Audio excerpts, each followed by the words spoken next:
சுவிசேஷ புத்தகம் 3வது அதிகாரம் 19வது வசனம். யோவான் சுவிசேஷ புத்தகம் 3வது அதிகாரம் 19வது வசனம். ஒளியானது உலகத்திலே வந்திருந்தும், இங்கே ஒளியானது அப்படின்னு சொல்லப்பட்டிருக்கிறது யாருன்னா ஆண்டவராகிய இயேசு கிறிஸ்துவை. ஒளியானது உலகத்திலே வந்திருந்தும் மனுஷருடைய கிரியைகள் பொல்லாதவைகளாய் இருக்கிறபடியினால் அவர்கள் ஒளியை பார்க்கிலும் இருளை விரும்புவதே அந்த ஆக்கினை தீர்ப்புக்கு என்னவாயிற்று. ஒளியானது பூமியிலே வந்து இருந்தும் மனுஷனுடைய செயல்கள் பொல்லாததா இருக்கிறபடினால் அவர்கள் ஒளியை பார்க்கிலும் இருளை என்ன பண்றாங்களாம், விரும்புகிறார்கள். அந்த விரும்புவது, அந்த இருளை விரும்புவது தான் ஆக்கினை தீர்ப்புக்கு காரணமாயிற்று. இருள் அல்ல, இருளை விரும்புவது. நான் மறுபடியும் சொல்லுகிறேன், இருள் அல்ல, இருளை விரும்புவது. நான் ஏற்கனவே சொன்னேன், அதே எடுத்துக்காட்ட மறுபடியும் சொல்லுகிறேன். சூரிய ஒளியிலே மெழுகை வைத்தோடனே அது என்ன ஆகும், உருகும். களிமண்ணை வச்சுன்னா என்ன ஆகும், எந்த அளவுக்கு அதில் சூரிய வெளிச்சம் கொடுக்குதோ அந்த அளவுக்கு என்ன ஆயிடும், கட்டாயம். இப்படி இரு தரப்பு மனிதர்கள் இந்த பூமியில் இருக்கிறாங்க. ஒளி ஒரு மனிதனை சந்திக்கும் பொழுது, இயேசு கிறிஸ்துவானவர் சந்திக்கும் பொழுது, இயேசுவானவர் தம்முடைய வார்த்தைகளை கொண்டு சந்திக்கும் பொழுது, ஆமாண்டவரே, வசனம் சொல்லுது, உம்முடைய வெளிச்சத்திலே வெளிச்சம் காண்கிறோம், உம்முடைய வெளிச்சத்திலே வெளிச்சம் காண்கிறோம். அதாவது நான் எப்படி இருக்கிறேன்னு எனக்கு தெரியல, உம்முடைய வெளிச்சத்திலே நான் என்ன பண்ணுறேன், சுவிசேஷ வார்த்தை எனக்கு சொல்லும் பொழுது, ஆண்டவரின் இருதயத்தை படம் பிடித்து காண்பிக்கும் பொழுது மெழுகை போல இருக்கிற ஒரு மனிதன் இருக்கான். ஆமாண்டவரே, உண்மை, 100க்கு 100 இந்த வார்த்தைகள் உண்மை. எனக்கு என்ன செய்யணும்னு தெரியல, என்னென்னமோ சொல்கிறாங்க, ஆனால் என்னை உமக்கு என்ன பண்ணுறேன், அர்ப்பணிக்கிறேன், நமக்கு அர்ப்பணிக்கிறேன். இது ஒளியை விரும்புவது. ஒளியை அந்த மனுஷன் என்ன பண்ணுறான், உள்ள இருள் இருக்குது, உள்ள இருள் இருப்பதை ஒளி காண்பித்து கொடுத்துருச்சு, உள்ளே இருள் இருப்பதை ஒளி காண்பித்து கொடுத்துச்சு. இப்போ இந்த உள்ளே இருக்கிற இருள் அகலணுமே அப்படிங்கிறதுக்காக ஒளியை விரும்புகிறான் அந்த மனிதன். இன்னொரு மனிதர்கள் இருக்கிறாங்க, இவங்க என்னன்னா இருளை விரும்புகிறாங்க. இருளை என்ன பண்ணுறாங்க, அந்த ஒளி படும் பொழுது அந்த ஒளியிட்டு தப்பிச்சுக்கிறது வெளியே போயிடுவாங்க, அந்த எக்ஸ்போஸ் ஆகுறாங்க. இந்த ரொம்ப நேரம் தூங்குகிற ஆட்கள் பார்த்தீங்கன்னா காலைல போய் லைட்டை போட்டிங்கன்னா என்ன பண்ணாத, லைட் என்ன பண்ணாத, போடாத போட்டுறவே போட்டுறாது. ஏன், ரொம்ப சாதாரணமான காரணம் என்ன, லைட்டு போட்டால் என்ன பண்ண முடியாது, தூங்க முடியாது. இப்போ எதை விரும்புகிறாங்க, இருளை விரும்புகிறாங்க. ஏன் இருளை விரும்புகிறாங்க, தூக்கத்தை விரும்புகிறனால என்ன பண்ணுறாங்க, இங்கே என்ன சொல்கிறாங்க, இருளை விரும்புகிறார்கள், அதுதான் ஆக்கினை தீர்ப்பு காரணம். மனிதன் ஏன் தண்டிக்கப்பட போகிறான் தெரியுமா, எல்லா மனிதனுக்குள்ளும் இருள் இருக்கிறது.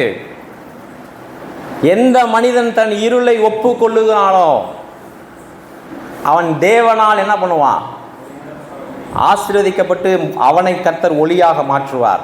எந்த மனிதன் இருளை விரும்பி ஒளியை வெறுத்து அந்த ஒளியிலிருந்து வெளியேறுகிறானோ, அந்த ஒளியின் பிரகாசத்திலிருந்து, அந்த ஒளியின் அந்த காந்தியிலிருந்து எந்த மனிதன் வெளியேறுகிறானோ அவன் இருளை விரும்புவதற்காக தான் என்ன பண்ண போனான், தண்டிக்கப்பட போகிறான். ஆண்டவர் சொல்கிறாரு, போய் நிற்கிறார், சுற்றி ஜனங்கள் இருக்கிறாங்க, சுற்றி என்ன பண்ணுறாங்க, பேசுகிறாங்க, இவர் பேசுகிறாரு, அந்த ஜனங்கள் எதிர்த்து நிற்கிறார்கள், அந்த ஜனங்கள் கலைந்து போகிறார்கள். அவரை பார்த்து சொல்கிறாங்க, நீ ஏன் தெரியுமா தண்டிக்கப்பட போகிற, உனக்குள் இருக்கிற இருளினால் மாத்திரமல்ல, நீ இருளை பார்க்க எதை விரும்புகிற, ஒளியை பார்க்கல எதை விரும்புகிற, அதுதான் உன் ஆக்கினை தீர்ப்புக்கு காரணம். எந்த மனிதனும் கர்த்தருக்கு முன்னாடி பாவிதான்.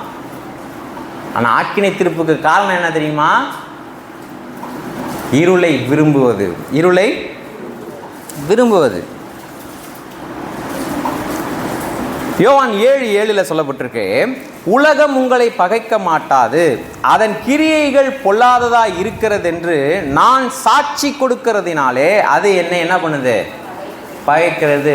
உலகம் ஏன் தேவனை பகைக்கிறது, உலகம் ஏன் தேவனுடைய வார்த்தைகளை பகைக்கிறது அப்படின்னா, தேவன் இந்த உலகத்தின் உண்மை நிலையை குறித்து என்ன பண்றாரு, சாட்சி கொடுக்கிறார். இந்த உலகத்தினுடைய உண்மை நிலையை குறித்து என்ன பண்றாரு, சாட்சி கொடுக்கிறார். ஆகையினாலே இந்த உலகம் தேவனை என்ன பண்ணுது, பகைக்கிறது. இந்த உலகம் தேவனை என்ன பண்ணுதுங்க, பகைக்கிறது. ஒன்று இருளை விரும்புவதினாலே அவர்கள் ஆக்கினை தீர்ப்பு அடைய போகிறார்கள். இன்னொன்று, தேவனை பகைப்பதினாலே. தேவனை பகைக்க முடியுமா? தேவனை பகைக்க முடியுமா? ஒரு மனிதன் தேவனை எந்த அடிப்படையில் பகைக்க முடியும்? கவனிங்க, நான் ஒரு தகப்பனாக இருக்கிறேன், என் பிள்ளைக்கு கேட்டதெல்லாம் வாங்கி தரேன், எங்களுக்குள்ளே எப்படி இருக்கும்? என் பிள்ளை என்னை பகைக்குமா? பகைக்காது. அது சொல்வதையெல்லாம் கேட்கிறேன், என் பிள்ளை என்னை பகைக்குமா? என்னை பகைக்காது. அது சொல்கிற இடத்திற்கெல்லாம் கூட்டிக் கொண்டு செல்கிறேன், பகைக்குமா? ரொம்ப சந்தோஷமாக இருக்கும். எப்போ பகைக்கும்?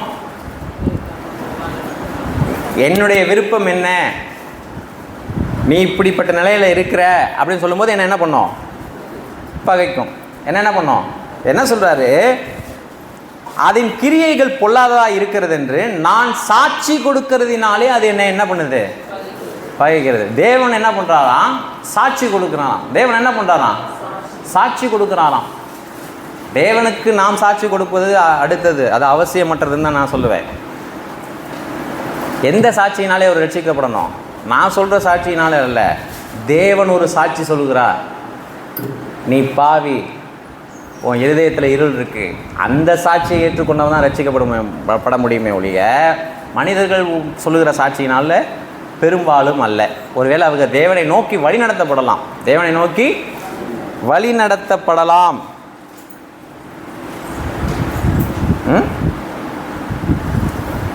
ரெண்டு காரியங்கள் நம்ம சிந்தித்தோம். இப்போ தொடர்ந்து என்ன பண்ண போகிறோம்? புதிய ஏற்பாட்டுக்குள்ளே போக போகிறோம். கொரிந்து சபைக்கு எழுதும் பொழுது சொல்கிறாரு, நீங்கள் பேசிக்கிட்டு இருக்கும் பொழுது ரட்சிக்கப்படாத மனிதன் ஒருத்தன் உள்ளே வந்தான்னா அவன் பாவத்தை குறித்து என்ன பண்ணணும்? உணர்வடையணும். பாவத்தை குறித்து என்ன பண்ணணும்? உணர்வடையணும். இன்றைக்கி கவனம் செலுத்த, போன வாரம் கவனம் செலுத்த வேண்டிய வார்த்தை கடிந்து கொள்ளுதல். இந்த தடவை கவனம் செலுத்த போகிற வார்த்தை உணர்த்தப்படுதல். என்ன பண்ணணும்? கடிந்து கொள்ளப்பட்டு உணர்த்தப்படுவது. உணர்ச்சி வசப்படுகிற அனுபவங்களை சபைக்குள்ளே என்ன பண்ணுறாங்க? ஜனங்க தேடுறாங்க. ஆனால் உணர்வடைகிற அனுபவங்கள் சபையில் என்ன பண்ணணும்? நடக்க வேண்டும், நடக்க வேணும். அதுக்கு முதல்ல ஃபஸ்ட்டு ரெக்வஸ்ட் என்னன்னா, பாஸ்டர் ரட்சிக்கப்பட்டிருக்கணும். பாஸ்டர் என்ன பண்ணணும்? ரட்சிக்கப்பட்டிருக்கணும். பாஸ்டர் உணர்ச்சி வசப்பட்டு உள்ளே வந்த ஆளாக இருந்தால் ஜனங்களை என்ன பண்ணுவார்? உணர்ச்சி வசப்படுத்த தான் விரும்புவார். கவனிங்க, 1 யோவானின் புஸ்தகம் 3வது அதிகாரம் 12வது வசனம். 1 யோவானின் புஸ்தகம் 3வது அதிகாரம் 12வது வசனம். பொல்லாங்கினால் உண்டாயிருந்து தன் சகோதரனை கொலை செய்த காயினை போல் இருக்க வேண்டாம். அவன் எதன் நிமித்தம் அவனை கொலை செய்தான்? தன் செயல்கள், தன் கிரியைகள் பொல்லாதவைகளும் தன் சகோதரனுடைய கிரியைகள் நீதி உள்ளவைகளுமாய் இருந்தது நிமித்தம்தானே. அதாவது என்னன்னா, கவனிங்க, நீங்கள் பெறட்ட வேணாம், நீங்கள் கவனிங்க. 1 யோவான் 3:12 நீ போய் அந்த ரெக்கார்டிங் கேட்டுங்க. என்ன கவனிங்க? பூமியிலே நடந்த முதல் கொலை, பூமியில் நடந்த முதல் கொலை என்ன காரணத்தால் நடந்தது? பூமியில் நடந்த முதல் கொலையினுடைய காரணம் என்ன?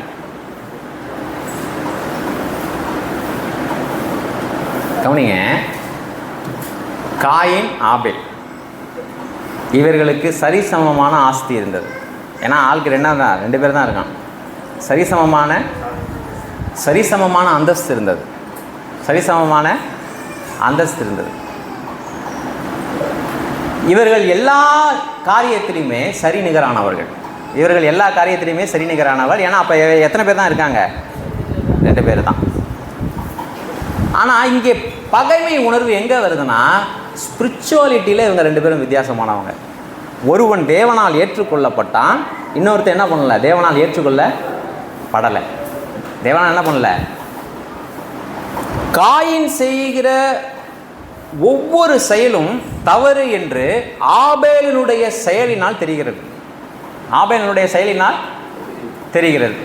இப்போது நீங்கள் கிளம்பி இன்றைக்கி இன்றைக்கி வந்து சர்ச்சுக்கு வந்துட்டீங்க. சர்ச்சுக்கு போகாத ஒரு ஆள் வீட்டில் இருக்கிறாங்க. அதாவது வரக்கூடிய சூழல் இருந்தும் வராமல் வீட்டில் என்ன பண்ணியிருக்காங்க? நீங்கள் போகிற வரைக்கும் தூங்கிட்டு இருக்காங்க. நீங்கள் போகும்போது என்ன நினைப்பாங்கன்னு நினைக்கிறீங்க? நீங்கள் போகும்போது என்ன இயல்பாக என்ன நடக்கும்? இயல்பாக என்ன நடக்கும்? இப்படி உட்காந்துருக்கீங்க. நீங்கள் ஒரு வீட்டில் 2 பேர் இருக்கீங்க, ரைட்? முட்டி போட்டு ஜெபம் பண்ண ஆரம்பிச்சிட்டிங்க. இன்னொரு ஆளுக்கு எப்படி இருக்குன்னு நினைக்கிறீங்க? இன்னொரு ஆள் எப்படி இருக்கும்? என்ன இருக்கும்? குற்ற உணர்ச்சி. ஏன் குற்ற உணர்ச்சி? நீங்கள் ஒன்றும் சொல்லலையே. ஜெபம் பண்ணுன்னு என்ன பண்ணல? சொல்லலை. சர்ச்சைக்கு போன்னு சொல்லலை. பைபிள் படின்னு சொல்லலை. 4 பேர் உங்கள் ஆஃபீஸில் வேலை பார்க்குறான். 3 பேரும் பயங்கர வாயில் அவலட்சணமான வார்த்தைகளை பேசுகிறாங்க, கேடு நிறைந்த வார்த்தை பேசுகிறாங்க. நீங்கள் அமைதியாக இருக்கீங்க. என்னென்ன பால்ராஜனே, கம்பெனிலலாம் சகிக்க முடியாது, அந்த மாதிரி பேசுவாங்க.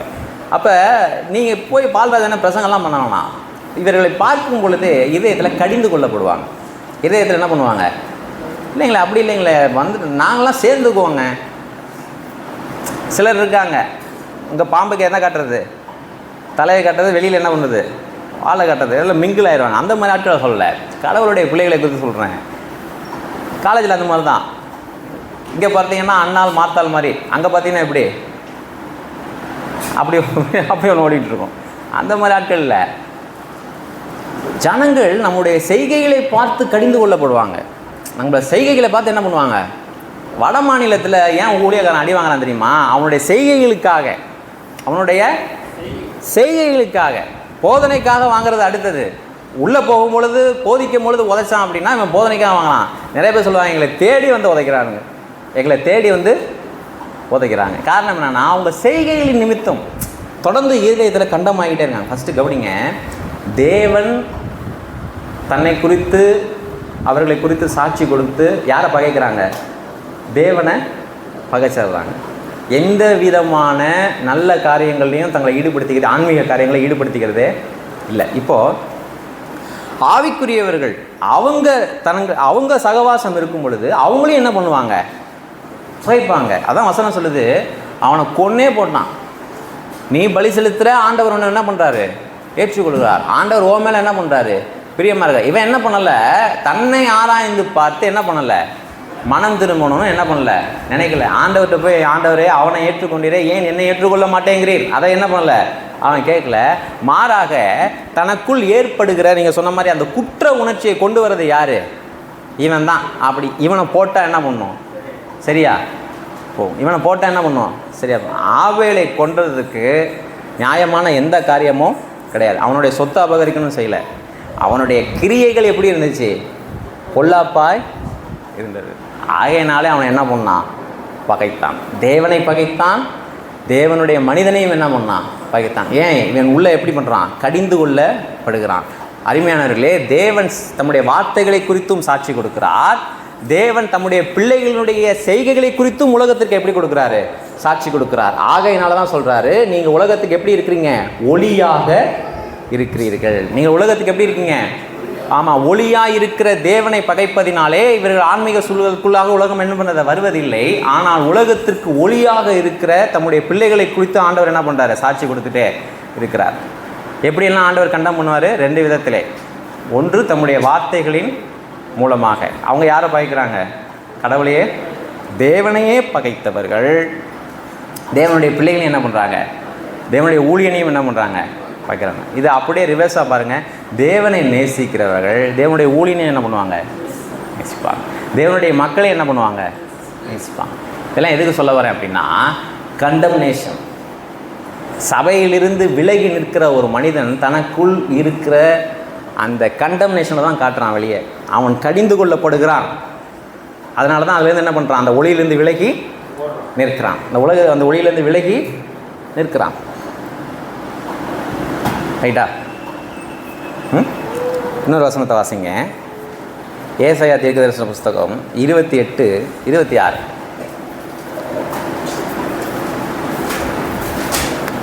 ஏசாயா தீர்க்கதரிசன புஸ்தகம் 28:26. அவனுடைய தேவன் அவனை நன்றாய் போதித்து அவனை உணர்த்துவார். உணர்த்தும்படியாக போதிக்கிற ஆண்டவர். நன்றாய் போதிப்பதுனா என்ன? அதை தான் சொல்ல வரேன். அவனுடைய தேவன் அவனுக்கு எப்படி போதிப்பார்? நன்றாய் போதிப்பாரான். நீங்கள் நினச்சிக்க கூடாது, நன்றாய் போதிப்பதுன்னா நல்லபடியாக இருக்கணும், நீ நல்ல பிள்ளையாக இருக்கணும், அப்படி கிடையாது. நன்றாய் போதிப்பதுன்னா உள்ளதை சொல்லுவது. மனம் திரும்பாட்டி அழிஞ்சு போவ, இங்கேயும் அழிவ, வரப்போகிற நாட்களிலும் என்ன பண்ணுவ, நித்தியமாக என்னை விட்டு என்ன பண்ணுவ, அழிவ. கடினப்பட்டினா இங்கேயும் அழிவ, எங்கேயும் அழிவ, நித்தியமாய் அழிவ. பொல்லாங்கனை போல நீ என்ன பண்ணாத, இருக்காத. காயினை போல என்ன பண்ணாத, இருக்காத. உன் நிலைமை மோசமாகும். சபைக்கு நீ வந்து போயிட்டு இருக்கனால அப்படியே எல்லாம் நடந்துட்டு போகாது. என்ன சொல்கிறேன், கண்டிப்பாக ஜட்ஜ் பண்ணுவார் கடவுள். என்ன பண்ணுவார், கண்டிப்பாக ஜட்ஜ் பண்ணுவார். அவனுடைய தேவன் அவனை நன்றாய் போதித்து அவனை என்ன பண்ணாராம், உணர்த்துகிறார். அவனை என்ன பண்ணுறாரு, உணர்த்துகிறார். உணர்த்தும்படி நமக்கு போதிக்கிற ஆண்டவர். உணர்ச்சி வசப்படுத்தும்படி அல்ல. கடவுள் பேசினாருங்க, அப்படியே புல் அரிக்குதுங்க. எனக்கு எங்கே அடிக்குது, புல் அரிக்குது. அப்படியே மேலெல்லாம் எரிஞ்ச மாதிரி இருந்துச்சு பார்த்துங்க. ஆராதனை வேலையில் அப்படியே மேலெல்லாம் என்ன பண்ணிச்சு, எரிஞ்ச மாதிரி இருந்துச்சு. நான் எங்கே நிற்கிறேனே தெரில பிரதர். நான் எங்கே நிற்கிறேனே தெரில. வசனம் சொல்லுது, அவனுடைய தேவன் அவனை நன்றாய் போதித்து உணர்த்துவார். அவனை என்ன பண்ணுவார், உணர்ச்சி வசப்பட மாட்டார், உணர்த்துவார். அந்த உணர்றது அவனுக்கு தெரியும். இது நான் தான். இந்த வசனம் யார், என்னதான் சொல்லுது, என்னதான் படம் பிடிச்சி காட்டுது. ஆமாம், இது நான் தான். அதான் வசனம் சொல்லுது, நாத்தான் போய் பாவத்தை உணர்த்தினானா. எங்கே வருது, சங்கீதம் 51:3 அந்த அடைப்பு குறியில் வாசிங்க முடிக்கிறேன். சங்கீதம் 51:53 பார்த்து வாசிங்க. அடைப்பு குறியில், அடைப்புக்குன்னா அந்த ப்ராக்கெட்டில் உள்ளது ஸ்டார்டிங்கில்.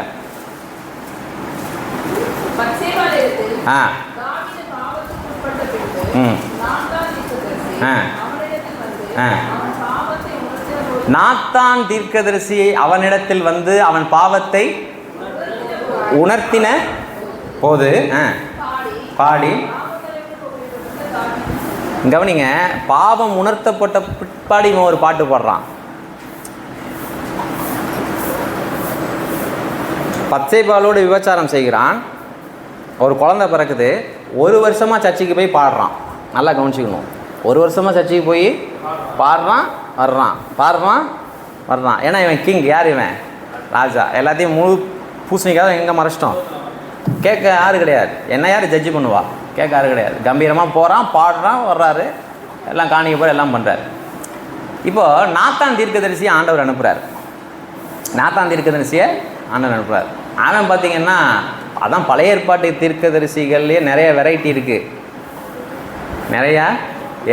இருக்குது. இவன் கொஞ்சம் பயந்த சுபாவம் உள்ளவன்.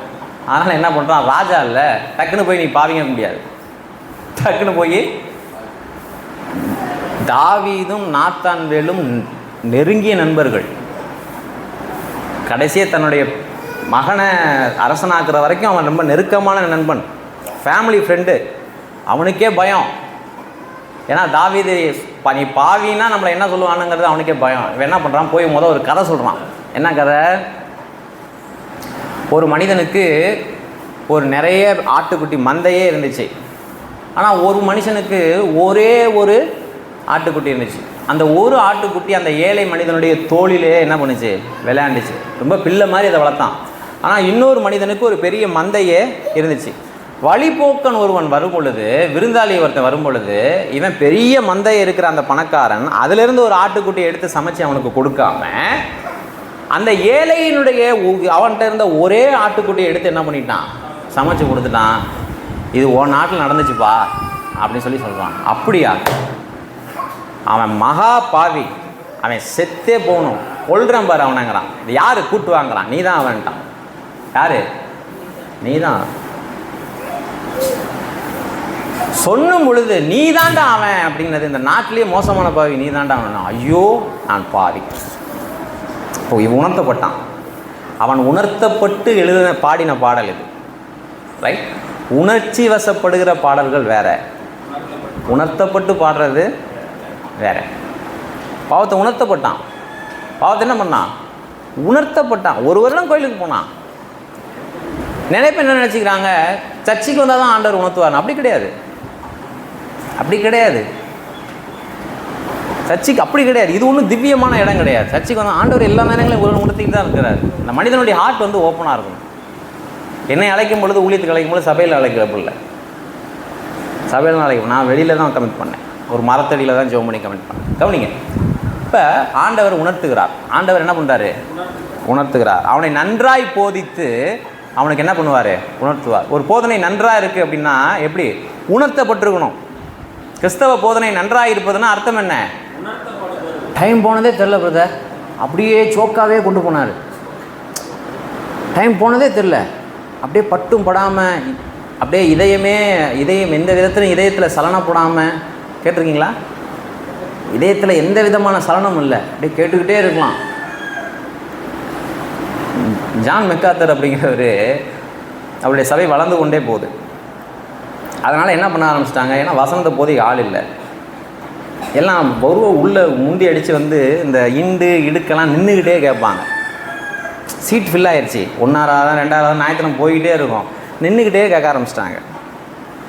ஒரு நாள் பார்த்துக்கிட்டே இருந்தவர் எந்திரிச்சு, தயவு செஞ்சு ரொம்ப நாள் சத்தியத்தை கேட்டு மனம் திரும்பாமே உட்காந்துருக்கீங்க பார்த்தீங்களா, அவங்க எந்திரிச்சு வீட்டுக்கு போயிட்டு யாருக்கு இடம் கொடுங்க, புதுசாக வசனத்தை கேட்க தாகத்தோடு வந்து நின்றுட்டுருக்கான்ல அவனுக்கு இடம் கொடுங்க. ஏன்னா சின்ன சர்ச்சு நானும் இடிச்சு கட்டிக்கிட்டே இருக்கேன், ஜனங்க வந்துக்கிட்டே இருக்காங்க, மனம் திரும்பாமையே கேட்டுக்கிட்டு இருக்க ஆட்கள் தயவு செஞ்சு என்ன பண்ணிடுங்க, வெளியே போயிருங்கன்னு லைவில் சொன்னார். மனம் திரும்ப மாட்டேன் அப்படின்னு ஒரு முடிவோடையே வர்ற ஆட்கள் என்ன பண்ணிடுங்க, தயவு செஞ்சு வெளியே போயிருங்க. ஏன்னா நின்றுட்டே ஜனங்க கேட்டுட்டு இருக்காங்க, அவங்கெல்லாம் தயவு செஞ்சு உட்காரட்டும் அப்படின்னு நினச்சி சொல்லிட்டு உட்காந்துக்கிட்டார். லைவ் ஒரு 10-12 வருஷத்துக்கு முன்னாடி கேட்டேன் அப்படி. அப்போ நன்றாய் போதிக்கிறதுனா என்ன? உணர்த்துகிறார். தேவன் நன்றாய் போதித்து என்ன பண்ணுறாரு? உணர்த்துகிறார். இன்னைக்கு என்னுடைய வழிகளை நான் உணர்ந்து கொண்டேன் அப்படின்னா பிரசங்கம் கரெக்டுன்னு அர்த்தம். யார் பேசுனது? ஆண்டவர் தான் என்ன பண்ணுறாரு, அதை இடைப்படுறார். கவனிங்க, எபிரேயரின் புஸ்தகம் 10வது அதிகாரம் 2வது வசனம். எபிரேயரின் புஸ்தகம் 10வது அதிகாரம் 2வது வசனம். 10:1-2 வாசிங்களேன். ஆ ஆ ஆ ம் ம்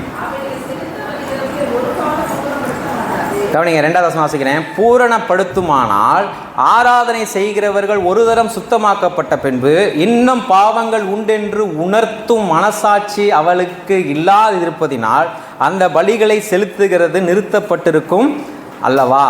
ஆராதனை செய்கிறவர்களுடைய மனசாட்சியிலே பாவம் உண்டென்று அவர்கள் உணர்கிறபடியினாலே அந்த பலிகள் நிறுத்தப்பட்டிருக்கும் அல்லவா.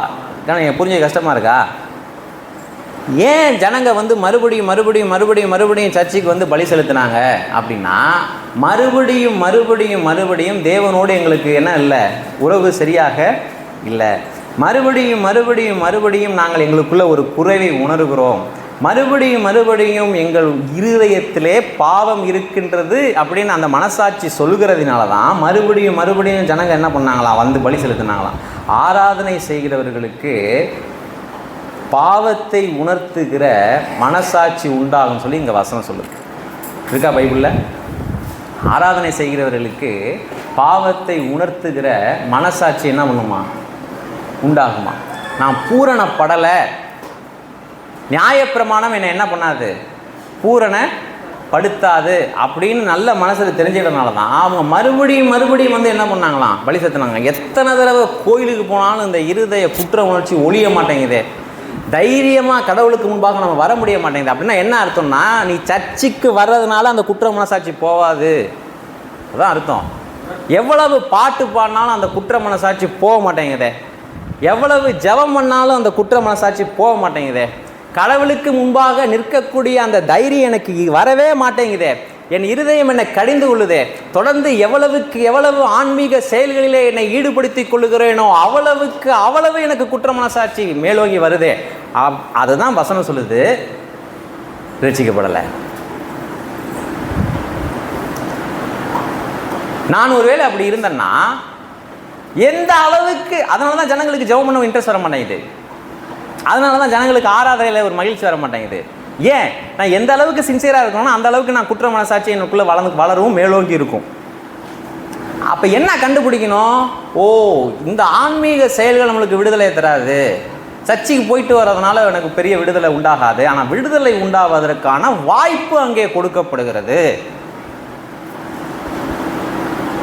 சரிதானா? அதான் சொல்ல, ஆராதனை செய்கிறவர்களுடைய மனசாட்சியிலே பாவம் உண்டென்று அவர்கள் உணர்த்தப்படுவதினாலே மறுபடியும் அவங்க கோயிலுக்கு வந்து பலி செலுத்துறாங்களாம்.